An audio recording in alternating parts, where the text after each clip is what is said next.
Hello সবাইকে, কেমন আছো তোমরা সবাই? আশা করছি তোমরা সবাই ভালো আছো, আর আমি খুব ভালো আছি। অনেক দিন বাদে চলে এসেছি দিদিভাই রান্নাঘরে। তো রান্নার জন্য দিদিভাই এখানে সব কিছু রেডি করে নিয়েছে, আর এদিকে তেলও গরম হয়ে গেছে। তো তেলের মধ্যে দিয়ে দিচ্ছে কালো জিরে, কয়েকটা কাঁচা লঙ্কা আর সামান্য একটু পেঁয়াজ কুচি।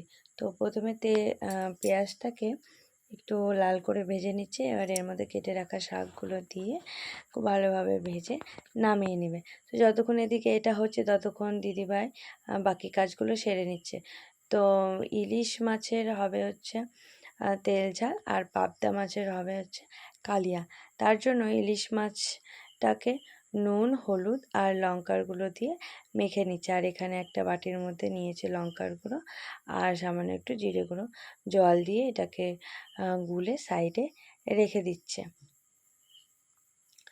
তো তেল গরম হওয়ার পরে সবার প্রথমে শুকনো লঙ্কা আর সামান্য একটু নুন দিয়ে মেখে রাখা মাছগুলোকে দিয়ে ভেজে নেবে। তো ইলিশ মাছ বেশি ভাজলে নাকি ইলিশ মাছের স্বাদ নষ্ট হয়ে যায়, তার জন্য মাছগুলো দেওয়ার সঙ্গে সঙ্গেই উল্টে দিবে, যাতে কোনোভাবে এক সাইডে একটু বেশি ভাজা না হয়ে যায়। তো মাছগুলো উল্টে দেওয়ার পরেই যে মশলাটা গুলে রেখেছিল সেই মশলাটা দিয়ে আবারও সঙ্গে সঙ্গে উল্টে দিবে, যাতে মশলাটা কোনোভাবেই লেগে না যায় আর মাছগুলো যেন একদমই বেশি ভাজা না হয়। তো মশলাটা কষে আসলেই উপর থেকে কয়েকটা কাঁচা লঙ্কা দিয়ে জল দিয়ে দিয়েছে পরিমাণ মতো। তো বারবার করে এইভাবেই মাছগুলোকে উল্টে উল্টে দিদিভাই রান্না করে নেবে।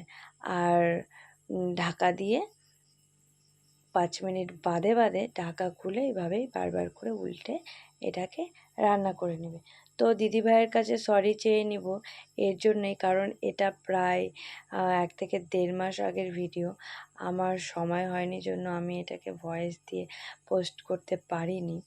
তো তোমাদের কাছে সরি চেয়ে নেব এত লেটে এই ভিডিওটা পোস্ট করার জন্য।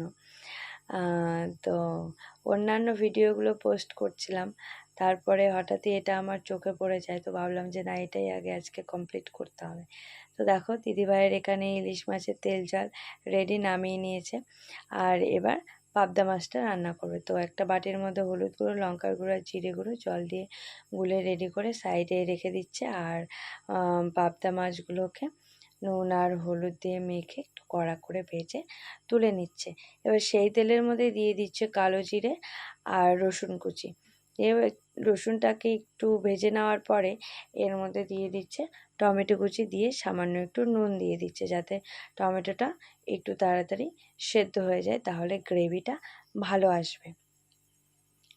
তো টমেটো আর রসুনটা একটু নরম হয়ে আসলেই এর মধ্যে কেটে রাখা পেঁয়াজগুলো দিয়ে লাল লাল করে ভেজে নিচ্ছে। তারপরে যে হলুদ আর লঙ্কা আর মশলাটা গুলে রেখেছিল সেটা এর মধ্যে দিয়ে একটু কষিয়ে নেওয়ার পরে ভেজে রাখা মাছগুলোকে দিয়ে মশলার সাথে খুব ভালোভাবে মিশিয়ে নিচ্ছে, আর দিয়ে দিচ্ছে কয়েকটা কাঁচা লঙ্কা।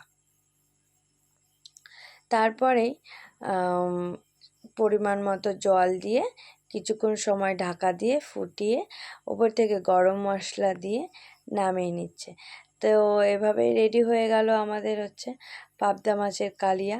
তো রেসিপি তোমাদের ভালো লাগলে অবশ্যই তোমরা কমেন্ট করে জানিও যে তোমাদের কতটা ভালো লেগেছে।